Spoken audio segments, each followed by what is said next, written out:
You like strong will. It's a strong personality. I don't think it's a bad thing at all. They're the ones who have tenacity. They know what they want and they want what they want and they know how to get it. But it doesn't mean that they're disrespectful necessarily. We don't want to stop the strong will, but we want them to respect the fact that they don't always get their own way. It can be a really great quality. It can also be really annoying if you don't know how to deal with these kids. Welcome to the Bratbusters Parenting Podcast. My name's Lisa Bunnage. I'm a parenting coach. I'm a mom. I'm also a grandmother. And I'm Amy Bunnage, Lisa's daughter, and I handle the marketing and planning here at Bratbusters. While I don't have kids, each episode will dive into parenting topics and Lisa will answer your questions. Let's get started.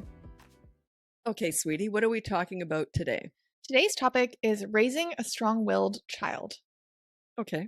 Lots of those out there, lots of strong personalities, and it starts when they're little. So raising strong-willed, I just have to write it down or else I forget. And I usually end up forgetting and crossing it out anyway. I don't know why. Strong-willed children. Raising strong-willed children. Okay, so these are the feisty ones. They know what they like. They want what they like. That kind of kid. Is that what we're talking about here? Okay, that's all the kids I worked with. So they were all strong-willed. They all had opinions. I think we should just get right into the questions, and then that'll spark off some conversation about this. Well, Go on. I was supposed to say, I actually have a question. Do you find that a strong-willed child is going to give you a little bit more pushback when it comes to calm leadership if you're starting calm leadership? As a toddler, they will. But once they're 3, they can comprehend accountability and they'll feel respected so they don't need to fight. I think we're implying that just because they're strong-willed that they're fighters. So that's what I'm going with along that sort of line. But being strong-willed doesn't always mean that you're going to be difficult. But I know that that's what we're on about here. So, but yeah, when they're toddlers, yes, it's going to be more challenging. By the time they're 3 to 4, if you're a leader, they will feel that they have a voice and they will be more likely to come and talk to you and even reason with you by the time they're 3 and 4. Like, in other words, once their vocabulary is pretty good. So, but as toddlers, no, they're going to be more feisty. They're going to be more challenging for sure. Let's say someone's finding you though, and maybe they've been raising their kids in a different way. If their kid is, let's say, 4 and they're more strong-willed, do you find that transition in between the different parenting styles, do you find that's harder? Yes, for sure, because they're probably already running all over you and it's going to be harder. You know, if they've known a different you, changing you is harder than a leader coming in. So changing from, let's say, a pleaser to a leader is going to be harder than just if they had a leader just coming in from day one. But what's interesting is that no matter like I've worked with hundreds of kids and teenagers, and even though they were all strong-willed, they were all the most challenging kids, right? So, but I didn't find them any more work for me to get respect from because I'm a leader. But it's hard if you're not already a leader and you've done it the other way and then recovering from that. But it's doable for sure. And you talk a lot about this. It's even Grandma's phrase about it's not the cards you're dealt, it's how you play them. It's how you play them. You know, you take the same 10 kids, put them with a pleaser and put them with a leader. Which, do you think their personality is going to stay the same or their behavior? No, absolutely not. They're going to go out of their way to try and please that leader when they're young. So yeah, but not when they're toddlers, by the way. It's 3 and 4 is when this really kicks in. But yeah, it's really you and the word leader implies you're leading and they are following, which is what you want with children, not teenagers so much. You want to pass that leadership torch over to them more. But when they're young, between like 3 and 12, you're at the height of your leadership. And they do want to please you because they look up to you. You make them feel good. You make them feel heard. And you want strong personalities. You don't want weak personalities. You want strong kids who know what they like and know what they want, but they're still polite. So you don't want obedient little soldiers. Nobody wants that. They're going to really struggle in the world. They'll be the followers who will just follow along with anything. You don't want that. You want strong children.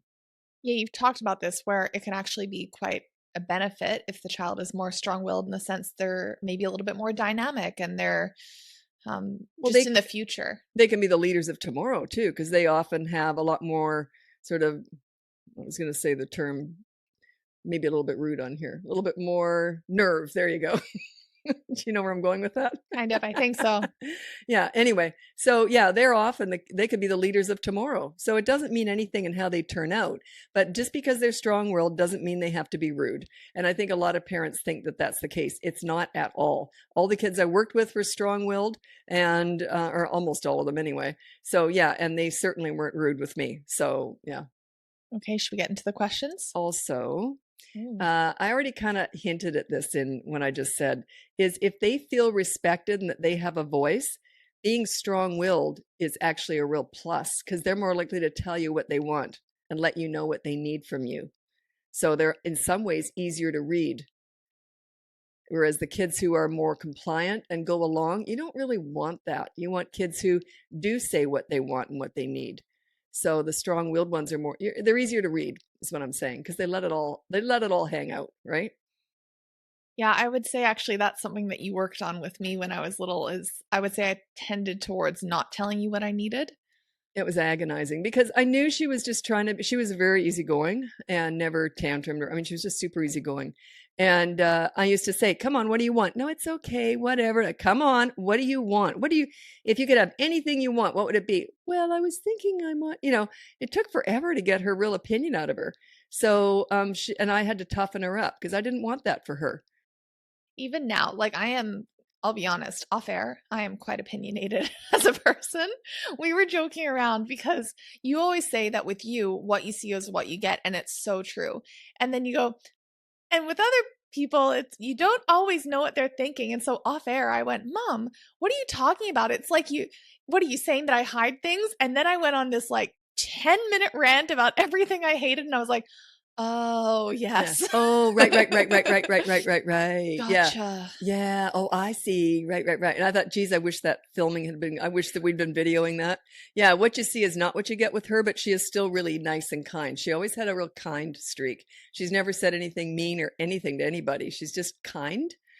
Which can also, and I think that goes along with her personality. She doesn't like waves. She doesn't like any confrontation at all. It's just in her basic nature. But yeah, when it's within her inner circle, like her husband and I, she lets it fly, but she's always nice. So Let me clarify. I'm not lying on air, but I'm not going on my rants. no, whereas I have no problem. I don't know how not to rant, where she does hold back. Because I think part of her too, she doesn't want to offend anybody. And yeah, I think that's a big part of it, is she's always worried about offending people. Whereas I'd rather help tons of people and maybe offend a couple. Doesn't bother me at all. Collateral damage.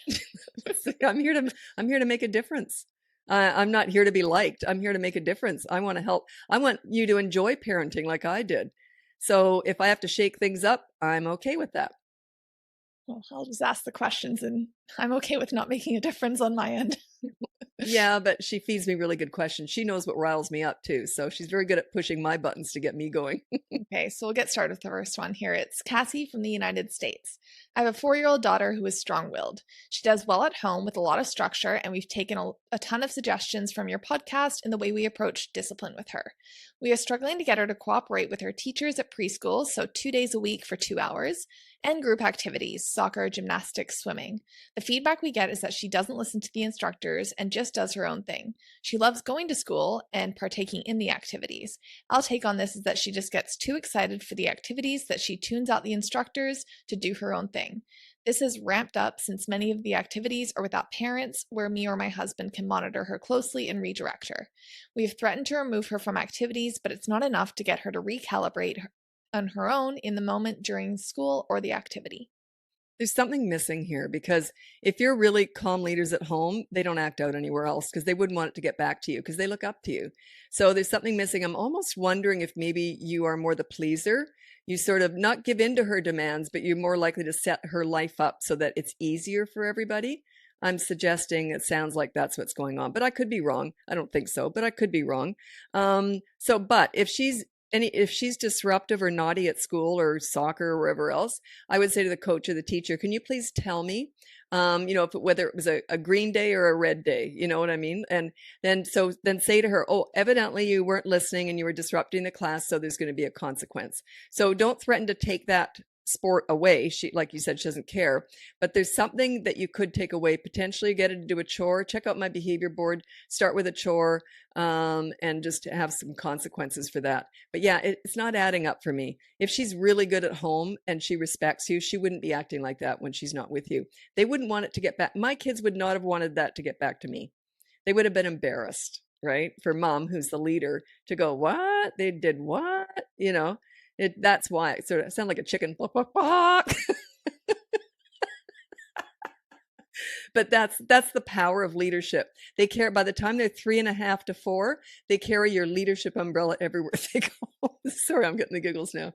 Okay. I'm only giggling because I made her laugh so hard. Anyway, okay. So yeah, I'm just suggesting maybe you got to up your leadership and maybe not sort of organize home so that it suits her quite as much. Maybe you're just sort of catering to her a little bit much, trying to make your lives easier. Is that possible?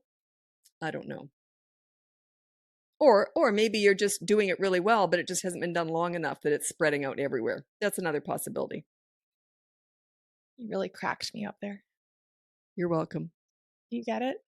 Crack, egg. chicken. I get it. Yeah. Okay. It just wasn't that funny. That's okay. That's okay.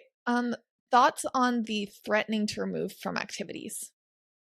They don't really care about that. And I'll tell you why. A couple of reasons. One is they might not care about it. They might not care about soccer or daycare or preschool, right?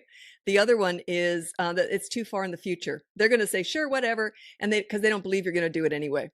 So that's part of it. Might be, maybe you've done too many empty threats and they do care about it and they don't trust you, or they don't care about it anyway.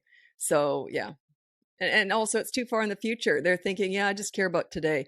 They do tend to live, the younger they are, the more they tend to live in the present moment. Okay. Just speaking of swimming classes, do you remember when I completely zoned out in one of my swimming classes in elementary school? So in Australia, we do swimming part of gym. And I remember this so vividly. We were doing the, where you lay out like a star on your back and you float. So my little ears were under the water, so I didn't hear that the teacher was like, okay, everyone, get out. And I was just having a great time. My eyes were closed. It was relaxing. I think she floated into the filter system and came out the other end. I mean, she was just floating forever. We were all yelling at her. Or do you remember that now? No, she couldn't hear. And finally, I slowly opened my eyes to the entire class looking over me. They're all standing on the side of the pool and she's still in the water floating. I was in my own little oasis. Yeah, it was cute. I do remember that now. That was very cute. Okay. And I was laughing harder than anyone. Next question is Becky from the United States. Hi there. My daughter is 3 years and 4 months old, and some days she is just cranky. She has a 10-month-old brother, but he's the easiest baby ever, so she still gets lots of attention, one-on-one in her world. I'm not perfect, but I believe I'm a leader and have used many of your recommendations since she was a toddler. An example of her crankiness is if anyone, like mom, lovingly pats her back, she'll yell, "Don't touch me," or "You pushed me," or even "Go." I believed you said kids aren't rude at this age, but it's embarrassing. We recently took a family trip and she said one of these things to her aunts, uncles, and cousins. This is just one example. Other things that can set her off is like sitting next to her or attempting to play with her.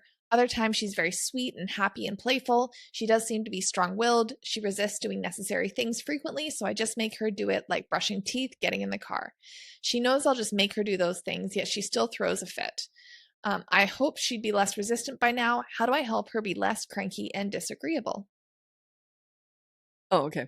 3 years and 4 months. One thing that you said is I said they can't be rude at that age. Yeah, they can be rude, but you don't put anything like that on. You can't address rudeness is what I mean. Of course, she's very rude. She's very manipulative. She's trying to control you. It must bother you. Like if I rubbed a kid on the back and they said, "Don't touch me," I go, "Oh, sure. Okay." Like, and then I'd probably do it again later on anyway. So yeah, just show that it doesn't bother you. She's just trying to control you. She's just in a little bit of a manipulative stage, and it sounds like it's working. And if she says something rude to someone else and she does that to someone else, I would just say to that other person in front of her, just ignore her. Don't say because she's cranky, because she's this. Just say, just ignore her. And then wink at them. Let them know, ignore her. Okay? She's doing it for attention. It's just manipulation. Do you find that kids sometimes outgrow this, or is it something that you want to as a parent? Well, okay, she's 3 years and 4 months. Work on that behavior board or check out the course, because if you're a leader, she'll grow out of that. But if you're not, she'll keep going. So yeah, leadership is everything. Play with her really well, in her world, and then have consequences for bad behavior. Attitude and rudeness are not necessarily bad behavior. It's a little bit different. You can't really address that. But yeah, she's doing it to get attention. What's interesting is it's not always, kids who do that aren't always doing it because they don't get attention. They're doing it because it's a control thing. It's kind of a drug almost. It's like an endorphin that they get from controlling parents' emotions. in a negative way, it's quite powerful, because sometimes the most heightened emotions that kids get from their parents is anger. And I was very goofy and fun. So my kids got all that heightened emotions in the fun department. But if you're just sort of playing and going through the route and you don't look that excited when you're playing with her, that is sometimes why kids want to get the anger. They like the heightened emotions, whether it's anger or happiness.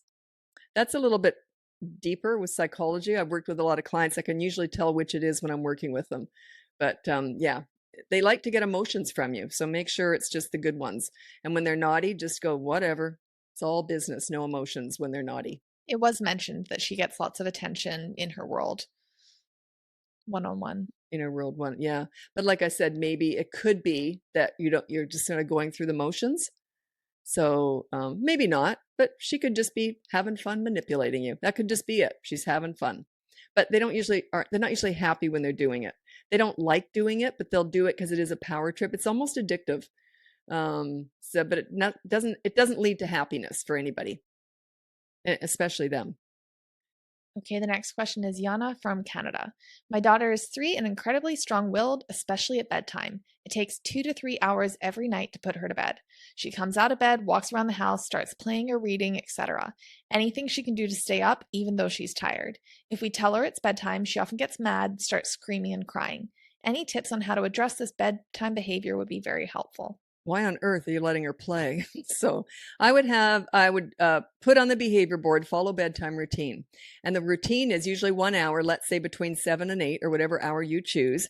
And you say, okay, between 7 and 8, here's what's going to happen. You're going to brush your teeth, have a bath, get in your jammies, whatever time's left over before 8 o'clock, we'll read to you in bed. Then it's lights out and you stay in bed. And that's it. That is the bedtime routine. If she doesn't follow that, the next morning you go to the board and you say, look, you didn't follow the bedtime routine. Here's your consequence.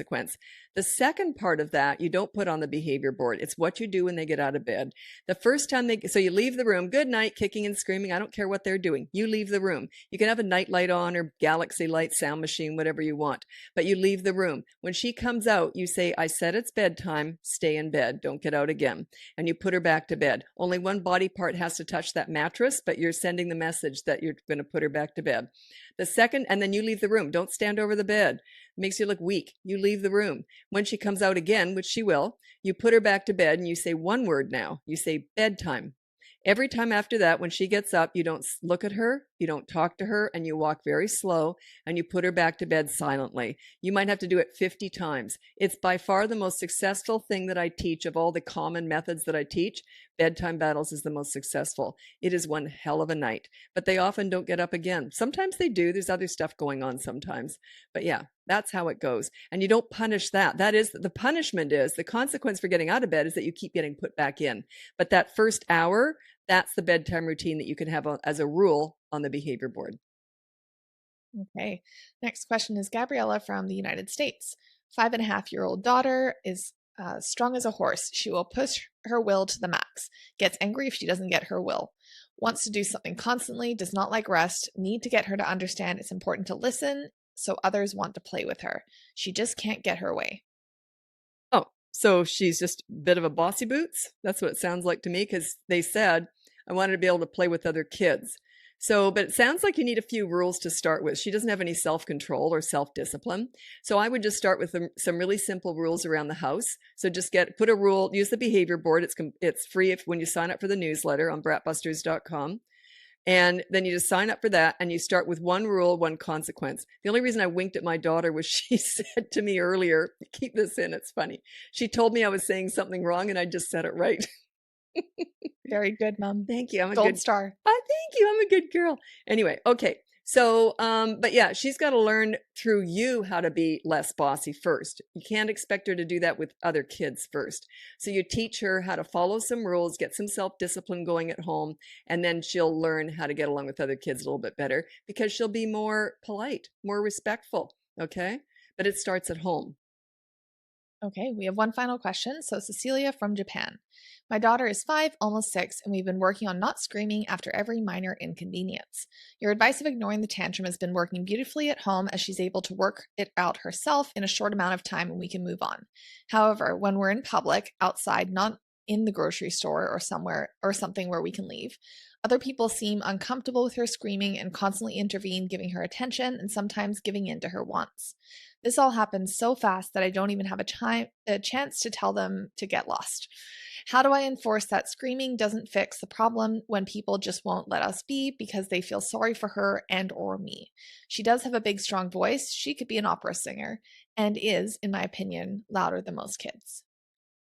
Okay. Where are they from? Japan. Japan. Okay, that makes more sense. In North America here, or a lot of other countries, they'd probably run the other way. So in Japan, they're more likely to step in when there's a child involved. It's just a cultural difference. So I would say to them, okay, you're just going to have to trust that I can handle this. Just let them know. Give them real direct, right to them and say, you're just going to have to trust that I've got this covered. I'm looking after this. Okay. And you said that they step in before you can even do anything. You're just going to have to get between your child and them and just say something like that. Now, you did something really well. You said that you're ignoring the tantrums and and she's learning how to calm herself down. That's really important because if you intervene in a tantrum, they've learned nothing. They've learned that if they get mad, you're going to come in and solve all their problems. You're going to come in and take care of it. And the only way to stop a tantrum is to give them exactly what they want, but they're tantruming over something they shouldn't have usually. But she's learning how to calm herself down. Tantrums are something that they have to learn how to get out of all by themselves. It's emotions, it's anger. You cannot control someone else's emotions, okay? So by ignoring it, you're just giving her space to get out of it all by herself. So you're doing that really, really well. But yeah, to control other people, just say, you're just gonna have to trust that I'm handling this. I've got this covered. And let them know. Talk in that real, sort of calm voice and just let them know. Okay, that was it for the questions. Okay, raising strong-willed children. These children are often very dynamic. They're often real leaders of other kids too. They know what they want, and they want what they want, and they know how to get it often. But it doesn't mean that they're disrespectful necessarily. But they often are they're often very dynamic as they get older.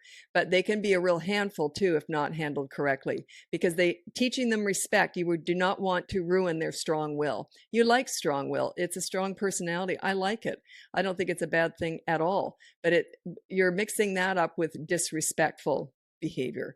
And that's what we want to get rid of. We want to get rid of the disrespect. So that's all we're dealing with here. We don't want to stop the strong will, but we want them to respect the fact that they don't always get their own way. But they're often very dynamic as they grow up, and as adults, they often really know what they want, and they don't give up on stuff often either. They're the ones who have tenacity. So yeah, it can be a really great quality. It can also be really annoying if you don't know how to deal with these kids. But yeah, I hope I've provided you with some information that might help. You just go along with everything else I talk about. It's all the same stuff, but don't try and break their will. Try to teach them respect. I love the word tenacity. I think that's a perfect way of describing it. Well, I'm prone to give up. I'm like what George Costanza on Seinfeld always said, our whole family we're quitters. We're all quitters.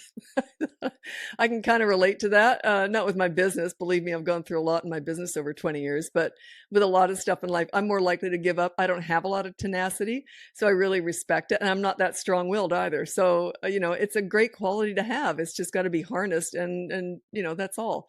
But it's a great quality. So see it as that. Used for good.